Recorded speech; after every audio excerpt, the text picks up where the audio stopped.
In this episode, we visit Castries, St. Lucia, then talk about how we support ourselves financially as YouTube creators and full-time live-aboard cruisers here in the Caribbean.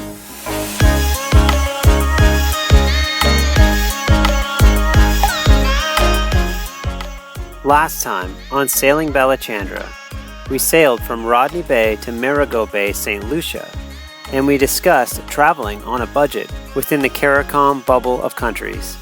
If you're new to the channel, hello, I'm Noelle. And I'm Dan. And we're sailing Balachandra. We're a couple of Canadians from Nova Scotia, Canada. We sailed all the way to the Caribbean and we're sailing around the Caribbean now.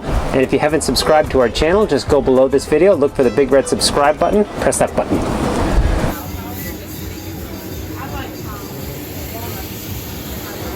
We're hanging out in downtown Castries, St. Lucia right now. And we just had dinner here at this restaurant called the Balcony. It's pretty cool, and it's right next door to the historic church that's here. That's worth checking out, so we're gonna go see that. And yeah, we're having a good day so far. It's overcast, it's kind of raining, so we thought it'd be a great day to take the bus from Rodney Bay to Castries. So here we are. We're at the Minor Basilica of the Immaculate Conception here in Castries, St. Lucia. And it's one of the main tourist attractions here in St. Lucia. It's a very large Catholic cathedral and it's very beautiful. So we're just checking that out.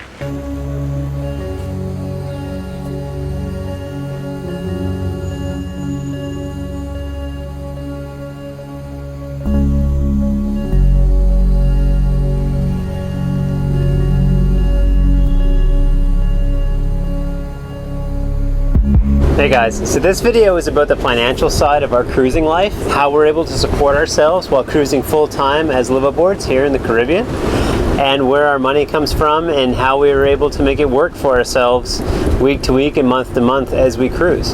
So as you know, we are YouTube creators. We do have this sailing channel and that is one source of income. However, we don't have a huge subscriber count. Right now we're currently at about 11,000 and that does generate some income. YouTube's pay structure works on the amount of ads that are shown on your channel on various videos that you have, and we do allow ads at the start of our video, which does help generate income. But in order to really create an income that can sustain you as you cruise, you need to have many more subscribers and many more views, meaning more views of those ads, therefore a higher pay. At this point, we don't really make all that much on YouTube. It does help. It's a small amount of money that supplements the income that we're making otherwise, and does help to keep us afloat. The more subscribers we have and the more you guys are watching our videos, the better we will do. However, we're not quite at that level that we can just not work and only make YouTube videos, although that would be pretty nice. Another way we can make money is through Patreon. We have a Patreon account. If you haven't already checked it out, there's a link at the end of this video and a link in the show notes below where you can access our Patreon. Patreon is a crowdfunding site generated to support different movements, organizations, YouTube channels, ideas, projects, whatever. A lot of YouTube channels, as you I'm sure are well aware, use Patreon to help support themselves. And if you so choose to support us through that account, we would be very appreciative and thank you. And I want to use this opportunity to give a huge, heartfelt thank you to all of our patron supporters who are donating money to keep our channel going through Patreon. That money that we collect through Patreon is going directly into our videos, in the making of the videos, into the equipment we purchase to make the videos better and more interesting for you. And we pay close attention to what you guys want through the comments section, our Facebook and email, so that we can tailor fit the videos you want to see based on what you're looking for. We want to help and provide that information for you. If you like that and you want to support us, Patreon's a place where you can do so. Our main source of income here on Balachandra is my work. I never did stop working. I was working when we were at the marina as full-time live-aboards back in Nova Scotia, Canada, and I continued working after leaving Nova Scotia. I was able to arrange to work remotely with my employer at that time, and I continued to work remotely. Since then, I've become a freelance digital artist, and I continue to work here from the boat at my workstation, which I set up when I need it at the chart table, which seems to work out pretty good for us. One of the ways that we've been able to support ourselves here on Balachandra is through my work. I'm actually a digital artist. I've worked as a digital artist in the film and television industry and in the toy industry, and I've done this pretty much my whole career, aside from the YouTube and everything that you know. Traditionally, I worked on land in an office doing a 9-to-5 gig, but when we decided we wanted to cruise full-time and live on the boat, I switched to working remotely, and it's worked out quite well. Sometimes I work with clients and sometimes I work for larger companies, but I've been able to do it here from the boat using my own equipment, and I have a workstation here at the chart station that I've set up for myself, so when I'm working, I work here. All I need to operate is my laptop and this Wacom Cintiq, which is a graphics tablet, which I use as my artist pad, like a screen that I can draw right into, and without using paper or a scanner, I'm able to do artwork right on the computer, which is really helpful when you're living on the boat and trying to do things in a compact way. And the only requirements I have is our inverter, which is strong enough to run both of these items, and I need the occasional access to the internet so I can send files to clients and companies that I'm working for. Right now, working while cruising is imperative. If I wasn't working while cruising, we would not be able to support ourselves here in the Caribbean cruising on the money we make from YouTube alone. It's really not that much.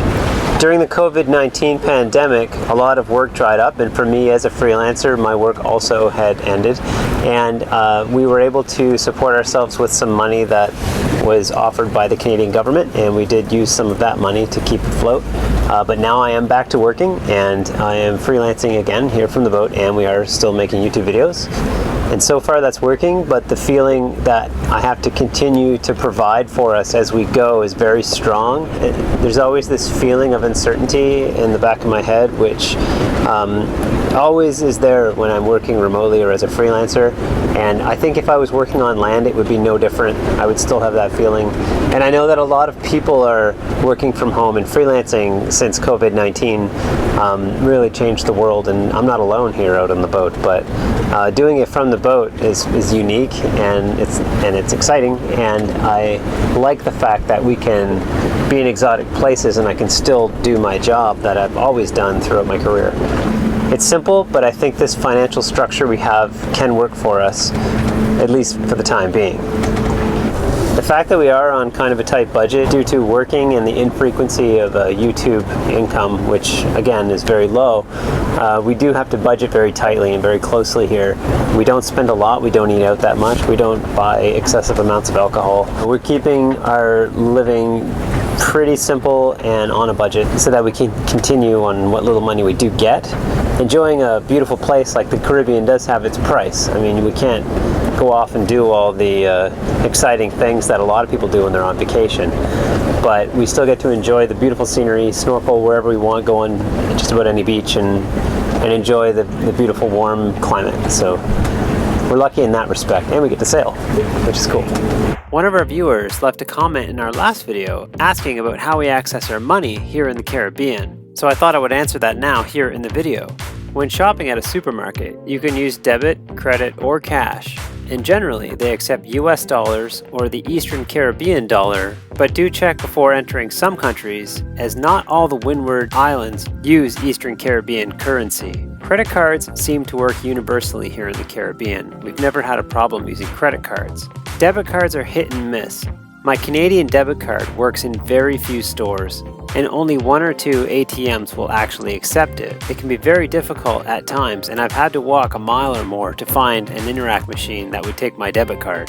Here in the Caribbean, there are several banks scattered within the communities.